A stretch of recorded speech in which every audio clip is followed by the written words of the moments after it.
నందిపేట మండల కేంద్రంలో హోటళ్లలో శనివారం అటవీశాఖ సిబ్బంది మరియు పోలీస్ సిబ్బంది వన్యప్రాణుల మాంసాన్ని విక్రయిస్తున్నారేమోనని తనిఖీలు చేపట్టి పలు హోటళ్లకు నోటీసులు జారీ చేశారు. మండల కేంద్ర అరేబియన్ రెస్టారెంట్, గంగన్న దాబా మొదలుగున హోటళ్లలో వన్యప్రాణుల మాంసం ఆనవాళ్లు ఏమన్నా ఉన్నాయేమోనని తనిఖీలను చేపట్టారు. ఈ సందర్భంగా ఫారెస్ట్ రేంజ్ అధికారి సుధాకర్ మాట్లాడుతూ, నందిపేట, డొంకేశ్వర్ మండలాల్లోని హోటళ్లు, ఆర్డర్ మెస్సులు, డాబాలలో వన్యప్రాణుల మాంసాన్ని వండిన విక్రయించిన వన్యప్రాణుల చట్టం ప్రకారం శిక్ష అర్హులని నాన్ బెయిలబుల్ కేసులు నమోదు చేసి కఠినంగా శిక్షించబడుతుందని హోటల్ యజమానులకు తెలపడం జరిగింది. ఎవరైనా వన్యప్రాణుల మాంసాన్ని తీసుకుని వచ్చి వంట చేయమని చెబితే వెంటనే పోలీసులకు గాని అడవి సిబ్బందికి సమాచారం అందించాలని తెలిపారు. నెమలి, జింక, దుప్పి, అడవి పంది ఇలా రకరకాల వన్యప్రాణులు ఏవైనా సరే వాటి మాంసాన్ని ఎవరైనా విక్రయించినా వెంటనే సమాచారం అందించాలని తెలిపారు. స్థానిక ఎస్ఐ చిరంజీవి, అటవీ శాఖ సిబ్బంది తదితరులు ఈ కార్యక్రమంలో పాల్గొన్నారు.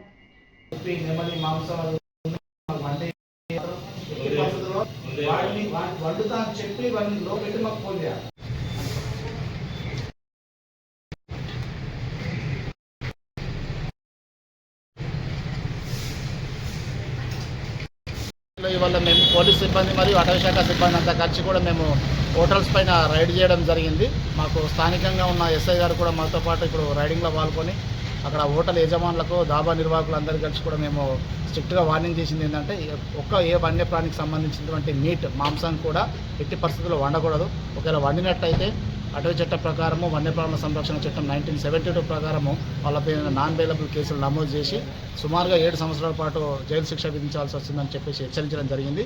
ఇప్పుడు ఈ రానున్న కాలంలో ఎకో టూరిజం పార్క్ అనేది అభివృద్ధి చెందుతుంది కాబట్టి దాన్ని అభివృద్ధి చేయాలంటే ఇక్కడ వన్యప్రాణుల సంపద అనేది మోస్ట్గా పెరగాల, ఉంటేనే జనాలు రావడానికి ఇష్టపడతారు. కాబట్టి కొందరు ఇన్ఫర్మేషన్ ఏంటంటే మాకు ఇక్కడ ఎవరో కొన్ని దాబాలల్లో ఇట్లా వండుతున్నారు, చేస్తున్నారు అనేది కొంచెం మాకు ముందస్తుగా ఇన్ఫర్మేషన్ రావడం.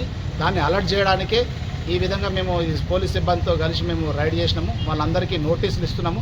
నందిపేట మండల కేంద్రంలో దాదాపుగా డొంకేశ్వర్, నందిపేటలో ఒక 10-15 దాబాలు ఉన్నట్టు గుర్తించినాం. ఈచ్ అండ్ ఎవ్రీ దాబాకి వెళ్ళి నోటీసులు ఇచ్చి వాళ్ళకి స్ట్రిక్ట్ వార్నింగ్ చేస్తాము. ఒకవేళ మాకు సస్పెక్టెడ్గా ఏదైనా మాంసం దొరికితే అది ల్యాబ్కు పంపించి అది ఒకవేళ ఏదైనా వన్యప్రాణికి సంబంధించింది అయితే మాత్రం ఖచ్చితంగా వాళ్ళపై నాన్ బెయిల్ కేసులు చేసి హెచ్చరించి వాళ్ళని జైలు పంపడం జరుగుతుంది. మేము రిక్వెస్ట్ చేసేది ఏంటంటే దయచేసి ఎవరు కూడా దీన్ని ప్రోత్సహించద్దు. అట్లాంటి ఎవరన్నా మీకు ఏదైనా కనబడిన ఆనవాళ్ళు ఏమైనా ఉంటే మా సంబంధిత అధికారుల నంబర్లు మేము నోటీసులో పొందుపరిచినాము. మాకు కాల్ చేస్తే మేము వచ్చి వాళ్ళను యాక్షన్ తీసుకుంటామని తెలియజేస్తున్నాం. ఏ జంతువులు వన్యప్రాణులు ఇక్కడ ఏదైనా సరే అడవి పందితో సహా నెమళ్ళు కానీ, దుప్పులు కానీ, జింకలు కానీ, ఇక్కడ మన పరిసర ప్రాంతాల్లో ఏవైతే ఉన్నాయో ఆ వన్యప్రాణులు, ఏ వన్యప్రాణి అయినా, నాట్ ఓన్లీ జింక అని కాదు, ఈవెన్ అడవి పంది మాంసం వండినా సరే మేము కేసులు నమోదు చేసి పక్షి జాతులకు కూడా సంబంధించి పక్షి జాతి అయినా సరే, వన్యప్రాణి అంటే మొత్తం పక్షి జంతువు ఏదైనా సరే ఇక్కడ కూడా వాళ్ళు వండడానికి అవకాశం లేదు. వండితే మాత్రం, దొరికితే మాత్రం వాళ్ళు ఖచ్చితంగా నాన్ బెయిలబుల్ వాళ్ళ మీద కేసులు నమోదు చేసి జైలుకు పంపడం అయితే ఖాయం.